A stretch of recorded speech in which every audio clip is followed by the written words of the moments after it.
Hello students, welcome to ACS platform. So आइए discuss करते हैं आज का सेशन। आज की इस वीडियो में हम आपको राइस क्रॉप यानी कि धान की खेती के बारे में डिस्कस करेंगे। इससे रिलेटेड जितने भी फैक्ट्स हैं आपकी इस वीडियो में कवर करा दिए जाएंगे, तो आप वीडियो को अंत तक देखिएगा। तो आइए स्टार्ट करते हैं। First of all, common name जो धान का होता है वो आपका राइस या धान कह देते हैं। इसका जो साइंटिफिक नेम होता है वो इसका होता है ओराइजा सटाइवा।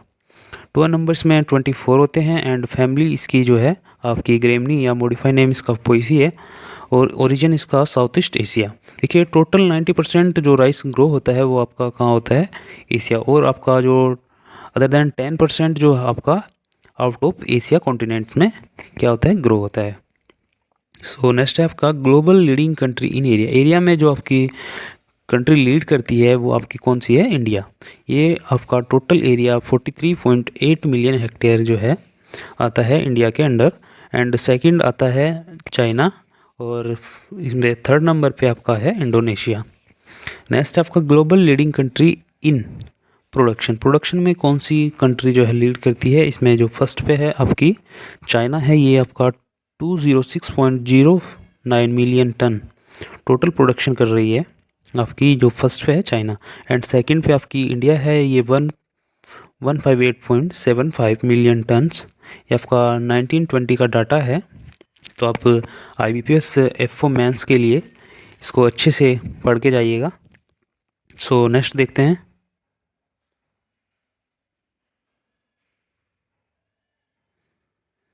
नेक्स्ट है कुछ टेबल्स दिए हुए हैं इसमें, जैसे कंपोजिशन दिया है राइस का। राइस के अंडर जो आपका राइस होता है उसमें कौन कौन से प्रोटीन्स, विटामिन या फैट्स पाए जाते हैं। देखिए, इसमें आपका जो प्रोटीन्स होता है वो जो आपका वाइट राइस होता है इसमें प्रोटीन 7% पाया जाता है। और जो आपका ब्राउन राइस होता है, ब्राउन राइस में प्रोटीन अप्रोक्स 8% पाया जाता है, यानी कि आपकी वाइट राइस से कुछ ज़्यादा। एंड इसमें फैट का जो परसेंटेज होता है वो 2.5% होता है। अगर ऑयल कंटेंट की बात करें तो आपका जो राइस ब्रेन होता है इसमें ऑयल कंटेंट आपका 12 से, आपका जो रो राइस ब्रेन है इसमें 12 से 18% होता है। एंड पर बॉइल्ड जो आपका, जिसको आप सीला भी बोलते हैं, सीला चावल, इसमें आपका जो ऑयल कंटेंट होता है 25 to 28% होता है। एंड जो डीऑइल्ड जो ब्रान होता है, डॉइल्ड ब्राउन, इसमें 1 से 3%। या डॉइल्ड ब्राउन किसको कहते हैं? डॉइल्ड ब्राउन जो आपका सूखा भूसा होता है उसमें ऑयल की मात्रा नहीं होती, उसमें आपका 1 से 3% तक ऑयल पाया जाता है। सो नेक्स्ट देख लेंगे।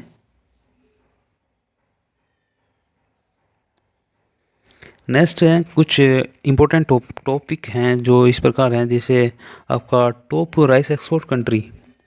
टॉप राइस एक्सपोर्ट कंट्री में आपकी इंडिया आती है। ये इंडिया जो है आपका 15.5 million turns, total 15.5 million turns जो है आपका एक्सपोर्ट करती है राइस का। एंड सेकंड देन इसमें आती है थाईलैंड एंड थर्ड नंबर पे आपकी वियतनाम। ये आपका 2020 का डाटा है। सो नेक्स्ट है इसमें मेजर राइस इंपोर्ट कंट्री। देखिए, जो इंपोर्टिंग कंट्री है जो राइस का इंपोर्ट करती है, ये 2020 का डाटा है। इसमें फर्स्ट पे आपकी चाइना है, ये 2.9 मिलियन टन।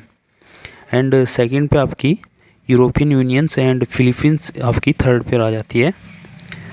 देखिए, और नेक्स्ट है आपका India's major export of basmati rice. देखिए, इंडिया का जो मेजर एक्सपोर्ट बासमती राइस का एक्सपोर्ट करती है ये आपका है सऊदी अरब।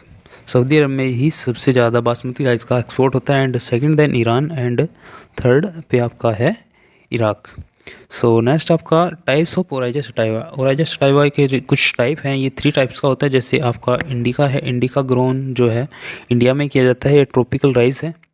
एंड जैपोनिका जो आपका जापान में ग्रो किया जाता है, ये आपका सब ट्रॉपिकल टेम्परेट राइस है। एंड जवानिका जो आपका इंडोनेशिया में ग्रो किया जाता है, ये एक आपकी जंगली प्रजाति है आपकी जवानिका, विल्ड राइस भी बोलते हैं।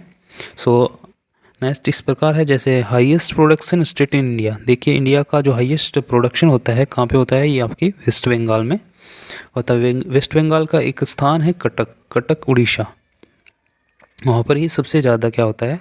राइस का प्रोडक्शन होता है। ये आपकी रैंक्स नंबर 1, यानी कि आपकी नंबर 1 रैंक्स पे है जो आपका वेस्ट बंगाल है। And with A total rice production of, इसका जो टोटल राइस प्रोडक्शन है वो आपका 146.05 लाख टन्स, ये आपका 146.140.05 लाख टन्स जो है आपका टोटल प्रोडक्शन आपका वेस्ट बंगाल करता है। नोट, कुछ महत्वपूर्ण नोट दिया गया है, जैसे एरोबिक राइस कंज्यूम्स, जो आपका एरोबिक राइस होता है वो कंज्यूम करता है आपका 2500 litres water to produce 1 kg rice. देखिए, अगर ये क्वेश्चन से पूछ लिया जाता है कि जो आपका एरोबिक राइस है, 1 किलो राइस अगर आप उगाते हो 1 किलो राइस के लिए, तो आपको टोटल कितने लीटर पानी की आवश्यकता होगी, या कितना लीटर पानी की जो है अवेलेबिलिटी होगी, तो इसमें आपका 2500 लीटर यानी कि 2500 लीटर्स पानी की आवश्यकता होगी अगर आप 1 kg राइस प्रोड्यूस करना चाहते हैं। एंड सेमी एक्वेटिक के लिए आपकी इससे डबल हो जाएगा, आपका जो है 5000 litre water to produce 1 kg rice. देखिए, इसमें 5000 हो जाएगा अगर आप सेमी एक्वेटिक राइस के लिए जो है, अगर 1 kg राइस प्रोड्यूस करना चाहते हैं तो आपका 5000 पानी की आवश्यकता होगी, 5000 लीटर। नेक्स्ट है आपका टेस्ट वेट। देखिए, जो आपका बासमती राइस होता है उसका 21 ग्राम्स जो है आपका टेस्ट वेट होता है, एंड जो नॉन बासमती है उसका 25 ग्राम्स जो है क्या होता है टेस्ट वेट। टेस्ट वेट किस प्रकार जो है आपका किया जाता है, इसमें आपका 1000 ग्रेन्स का जो आपका वेट होता है उसी के द्वारा ही आपका टेस्ट वेट निकलता है। टेस्ट वेट बराबर 1000 ग्रेन्स का जो वेट होता है equal to test weight. So next देख लेंगे।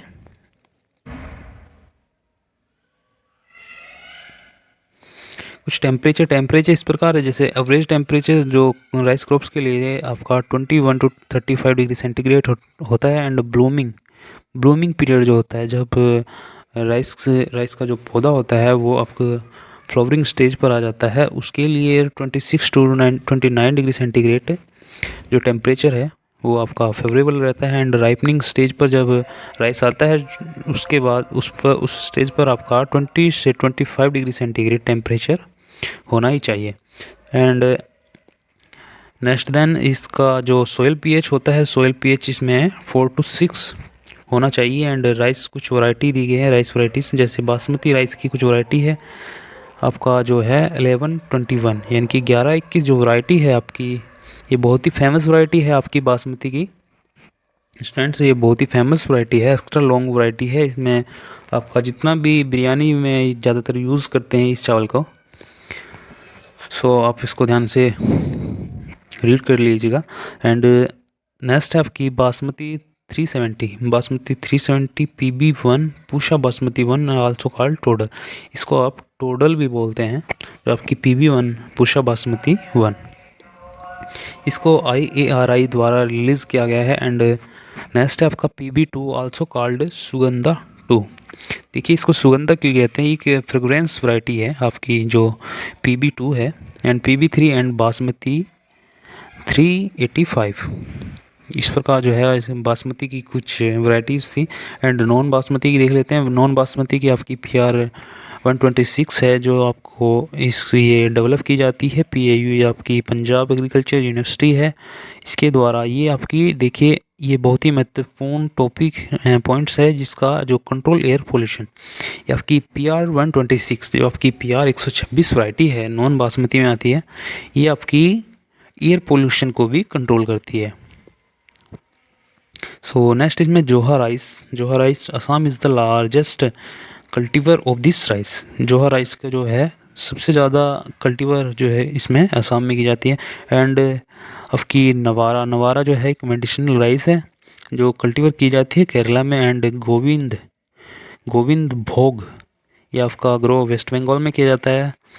नेक्स्ट आपको देख लेते हैं सीड रेट जो हाइब्रिड के लिए होती है 15 kg पर हेक्टेयर जो है सीड रेट इसके लिए फेवरेबल होती है। सो नेक्स्ट देख लेते हैं।